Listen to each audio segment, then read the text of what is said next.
Hello and welcome. We're coming to you from London this week. Now, how close is Pakistan to political and social collapse? The last few years have seen the South Asian nuclear power lurching from one crisis to another, mired in an endless cycle of sectarian violence, corruption and religious extremism. The recent assassination of Punjab's Governor Salmaan Taseer has cast further doubts on Pakistan's ability to blunt the growing clout of ultra-conservative religious forces. Taseer openly opposed the controversial blasphemy law that gives the death penalty to anyone convicted of insulting the Prophet Muhammad. The governor's killing is the latest in a long line of violent attacks that have racked the country since its armed forces launched major operations against the Taliban and Al-Qaeda 3 years ago. Many jihadist groups, allegedly funded by Pakistan's powerful spy agency, the ISI, to fight in Kashmir and Afghanistan, are now believed to be involved in a wave of bombings and shootings across the country. So today we ask, how can Pakistan deal with its violent internal upheavals, and what role has the leadership, past and present, played in exacerbating the problems the country faces today? Joining me now to discuss all this is the former Pakistani President Pervez Musharraf, who led the country through some of its most turbulent times from 1999 to 2008. Mr. President, good to have you here. Thank you. Well, sir, it seems that it wasn't that long ago that Pakistan was a favoured ally of the United States, and now it seems to be the bad guy. Why? Well, I think there are some differences of opinion on the handling of the terrorists, Al-Qaeda and Taliban. I think that is leading to some misunderstandings, especially against the army and the ISI, which I believe are not well founded. Well, it seems that President Obama has now grouped Pakistan and Afghanistan into this AFPAC coalition, as he refers to it, the portfolio AFPAC, and I wonder how you regard that. It's almost like the troublesome twins being isolated. Well, I have serious reservations about that. First of all, Pakistan being grouped with Afghanistan. Afghanistan hardly has any institutional arrangements within its government. It's hardly a country which is being well governed or centrally governed. Pakistan is a country which has all the government features. How can we group Afghanistan and Pakistan? And the second observation I have, that if you want to take a holistic view of terrorism and extremism without addressing India, without taking India into the fray, because there is Mujahideen activity in Indian-held Kashmir, as we call it. Now this is very serious. It has an impact on militancy in Pakistan, religious extremism in Pakistan, and also there is a religious extremism growing in the Muslim youth in India, organizations like SEMI coming up. So therefore, I think if at all you want to take a holistic view of terrorism and extremism, group India, Pakistan and Afghanistan. I will get on to more about India in a moment. Let me get an email to you, sir. As you know, we get emails from our viewers for this show, and one came from Karachi in Pakistan, from Muhammad Khalid, who wrote in saying, why did Musharraf give approval for US for drone strikes inside Pakistan, which is against its sovereignty? Did you have a choice? Well, who gave the approval? I mean, the basic allegation is wrong. May I tell you that from between 2004 and 2007, there were 9 drone attacks in Pakistan, 9. And in this year, there is over 150, I believe. So how can anyone say that we had allowed at that time there were no drone attacks? There does seem to be a double standard with the drone attacks, though. On one hand, the Pakistan military and intelligentsia giving intelligence, I should say, giving information to the US for the drone strikes, and yet on the other hand, for the Pakistani public, it's played out as if the leadership is angry. No, I don't think Pakistan military is giving any information on the drone attacks. It is the drones are basically to gather, to identify targets and then to attack them. Now, identification of targets ought to be welcome by Pakistan, because we would like to identify where the militants are in remote areas, inaccessible areas. But then to strike them, there are other methods available to the Pakistan military also. So therefore, we need to, while identifying is important and Pakistan must be helped, and nobody was helping United States for the drone attacks. They identified, picked targets up themselves and then attacked them with Hellfire missiles, which is their own, mounted on the drones. Let me ask you, Mr. President, that Washington has forged a special relationship now with New Delhi, it seems, and President George W. Bush signed a special nuclear deal with Delhi. We have President Obama indicating very clearly he wants to do business with India. And I wonder, does it worry you to any degree that the US is getting that much closer to India? Yes, certainly. I mean, it's I think it's it not only worries it. We get disappointed. Pakistan ought to get disappointed. We've been the strategic partners of United States till 1989 for 42 years. Then we are now, after a gap of 12 years where we were abandoned, that region was abandoned, and Pakistan suffered religious militancy introduced all over the area. Now after 9/11, we are again the strategic partners of United States, in the lead role almost, fighting terrorism. So therefore, unequal treatment on the issue of nuclear capability between India and Pakistan, which became nuclear at the same time, and Pakistan's nuclear capability is totally defensive. Because India went nuclear, we had to go nuclear to maintain our deterrence strategy, our military strategy of minimum defensive deterrence. So while we are on the defensive, why should we be treated unequally?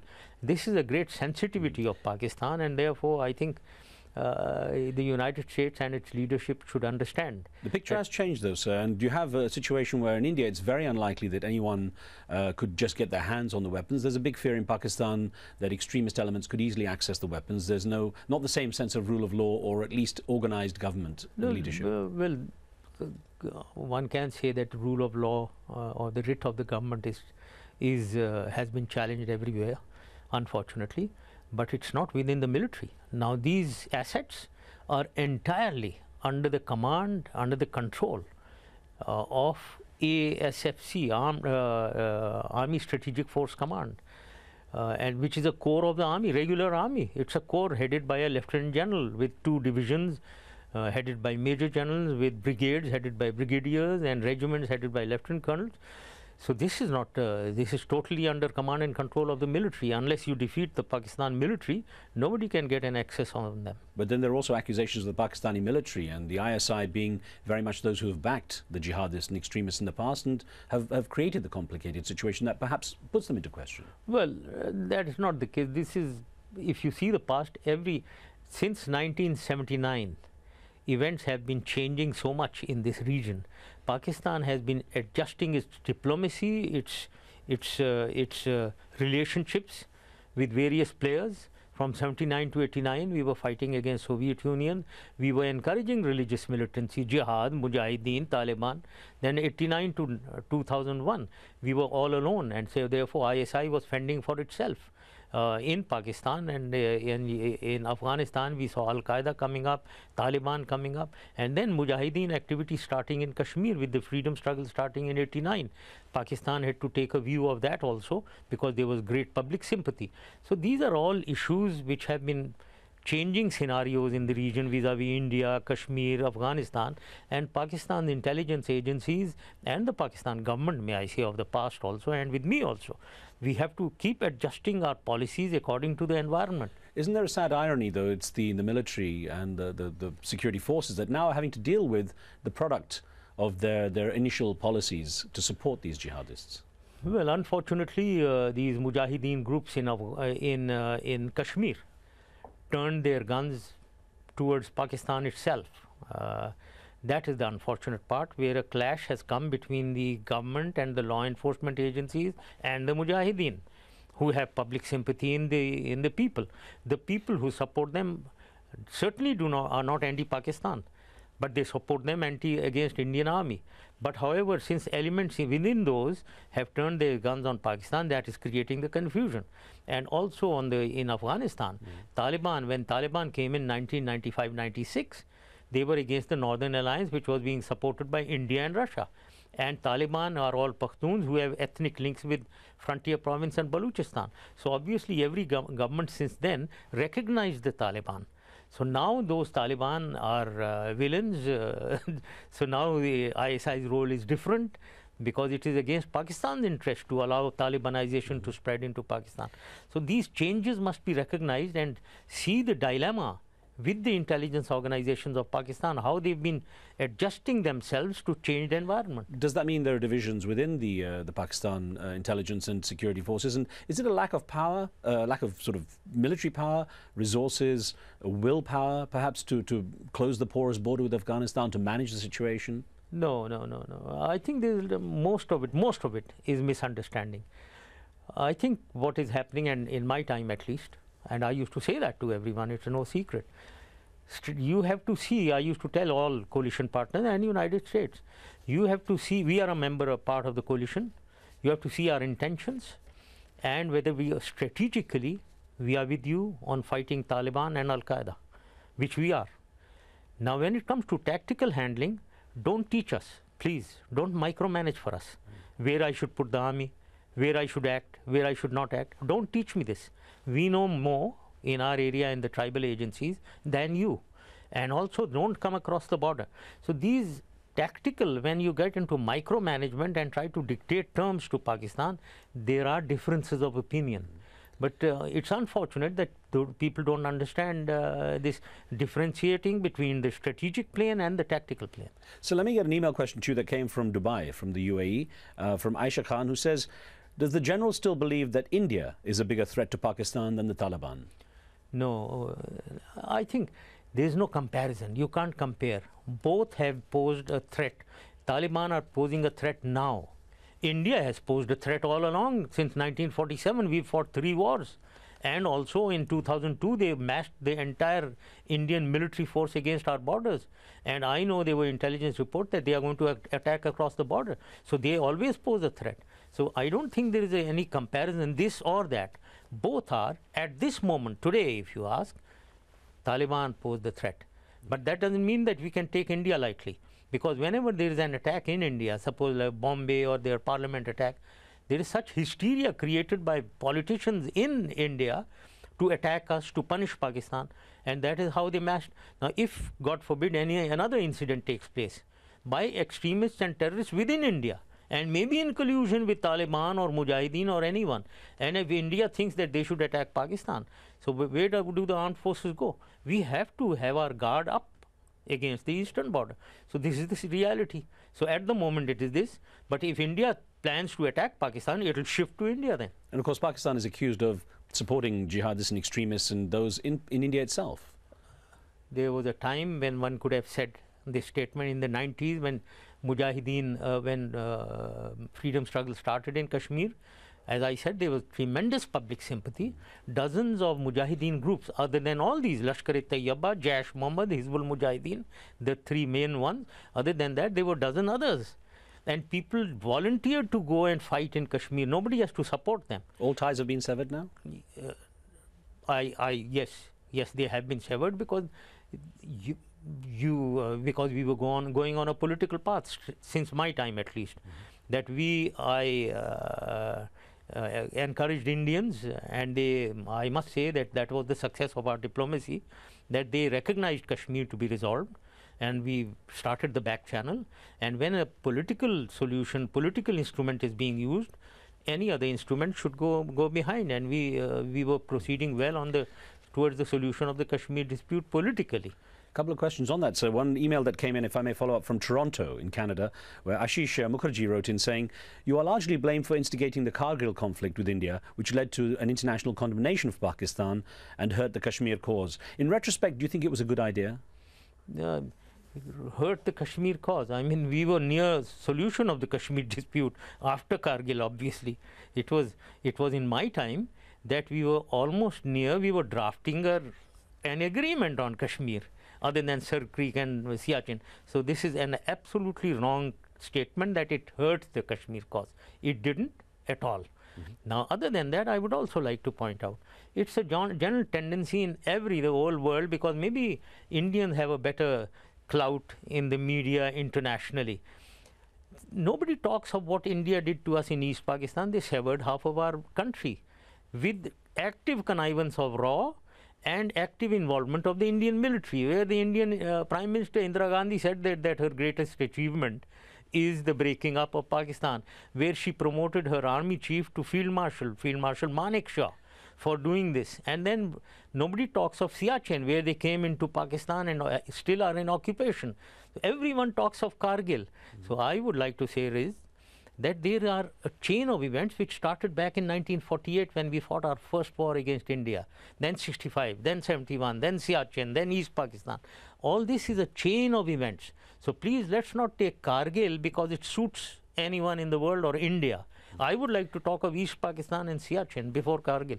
In fact, sir, it was interesting because something you've alluded to just now, or mentioned right now, Pakistan's former foreign minister, Khurshid Mahmood Qasuri, recently said that deal with India over Kashmir was very close in 2007 while you were still president. What did the two sides agree on, and what stopped it going through? I mean, I would like to take credit for whatever we were doing, because there was initially, when I thought of peace with India, rapprochement with India, I tried to find out from all Kashmiri elements all over what is the solution. And may I say that none of them, nobody came up with a solution. Everyone is fighting and we want Kashmir plebiscite, but what is the solution? Come out with a midway solution. Nobody did that. So therefore I evolved, this is my solution, the parameters. The parameters were graduated demilitarization from the line of control and from cities in Indian held Kashmir. Then is self-governance, giving maximum self-governance to the Kashmiris. And thirdly, having an overwatch mechanism of a commission of Kashmiris, Pakistanis and Indians. And lastly, making the line of control irrelevant, totally irrelevant. Within these four parameters, we were trying to draft an agreement, because I think there was good agreement on this in Kashmiri leadership in Pakistan, Azad Kashmir, in APHC, all of them, including even Yasin Malik, who is mainly the main revolutionary, and he wants independent Kashmir. But I made him agree to these parameters. Even Umar Abdullah of India and the Kashmir committees of Pakistan, all these, everyone I took on board, and we were moving forward towards resolution. Could you see, with the current situation between the two countries, there could still be some sort of resolution for Kashmir, or are the two sides too entrenched in the history of this place? I personally believe interstate relations have a large amount to do with interpersonal relations.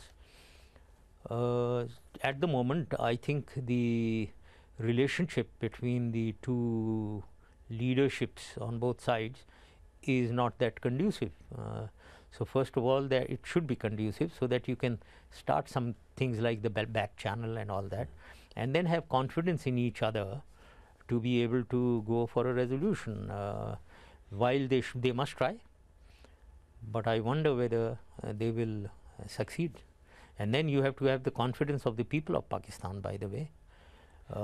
Because when you reach an agreement, yes, to the question that you had asked, why is there delay or why do we hesitate?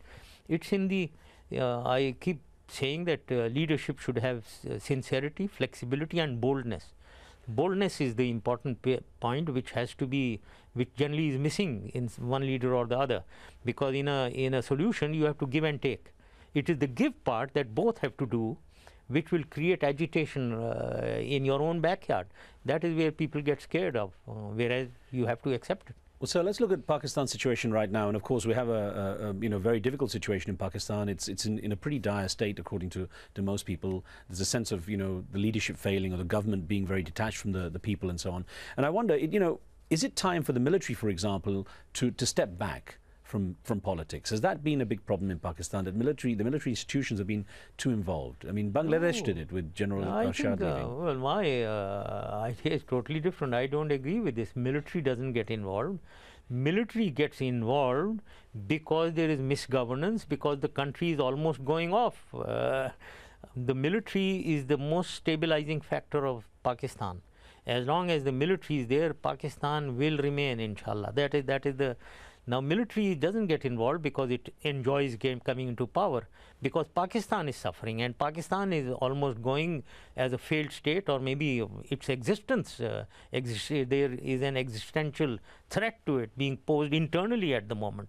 So therefore, the military gets concerned. But at the moment, military certainly is not participating in any politics. It's not doing any politics. We expect, the people of Pakistan expect from the government to govern well. And what is governing well? It is delivered to the people, the welfare of the people and the development of the state. Now, in these two things, if the government is doing well, military is not at all interfering. In fact, the people of Pakistan today want the military to do something. But doesn't it hang as a shadow? Because, of course, the West can then look and say democracy has been thrown out of the window, as when you took over in a coup. Now, it was a bloodless coup, but you appointed yourself president 2 years later and raised a lot of controversy. But the people were happy. You see, I mean, we have to... Unfortunately, I don't. I have certain views of my own on this issue of democracy. While in the West, they are very happy to have an elected government. They just talk of fair election. They have a sort of an obsession with election and fair election, and that is democracy. That is not democracy. Democracy starts after this elected government comes into place, and how they govern. That is democracy. So unfortunately, nobody sees that. Now, this elected government comes into place, like you take the example of Pakistan. But now, how are they governing? Pakistan is almost being declared a failed state, the sick man of Asia. Is this how you govern? And the people of Pakistan are agitating, and the army, which is the most organized, is just quiet. What should they do? There is such a dilemma. And therefore, I was always of the view that the military must have some kind of a role to moderate on Pakistan. That is also not acceptable to politicians. So what is acceptable? To break Pakistan? What is the issue? What are you going to do next, sir? What is your plan? What's your solution?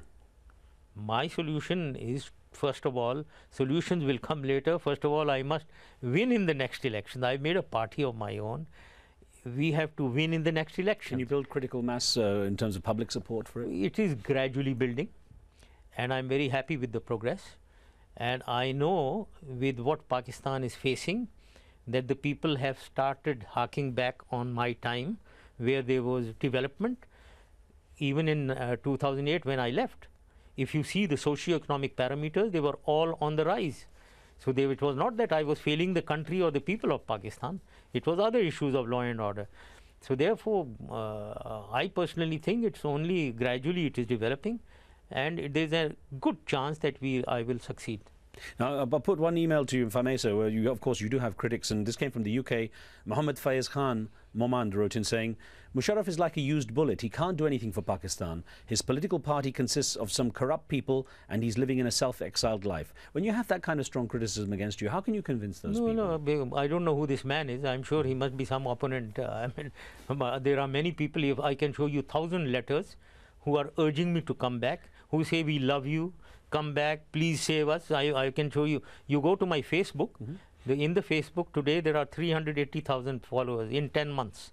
And see what they are writing. Now, so this one man is, I don't know who this That's fair enough. No, it's assuming he's not it's not politically motivated. Let me ask you then, when it comes to convincing those who said, well, wait a minute, you know, we're not sure about Pervez Musharraf, how can you convince them?